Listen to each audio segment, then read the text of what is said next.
Hey everyone, there are a few different ways to find your Airtable base ID depending on your plan and what you're doing. I'll show you all three methods on the web version, starting with the simplest. The quickest way is to just look at your browser's address bar. Open your Airtable workspace in a web browser, then click on the base you want to identify. Look at the URL at the top of your browser window. The base ID is the section that starts with app. It'll look something like app, followed by a string of random letters and numbers. That's your base ID right there. If you just need to grab it quickly for an integration or script, this is the fastest method.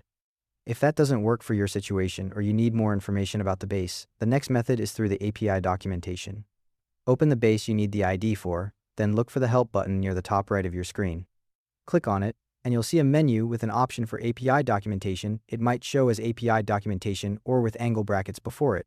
Click that option. A new tab or page will open, showing the API documentation for that specific base. Your base name and base ID will be displayed right there in the introduction section.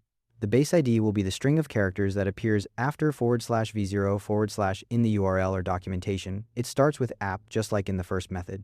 This method is useful when you're setting up API integrations because you're already in the right place to see the endpoints and table structures. If you're on a business or enterprise plan and have admin access, there's a third way. Go to the admin panel, then click on bases. You'll see a list with a base name column. Find the base you're looking for in that column, and the base ID is displayed directly below the base name. It starts with app and looks the same as the IDs from the other methods.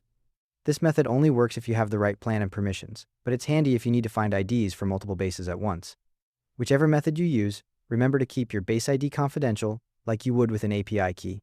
You'll need it for API integrations, automation tools like Zapier and Make, and custom scripts, so it's worth saving somewhere secure once you've found it. That's it. Thanks for watching.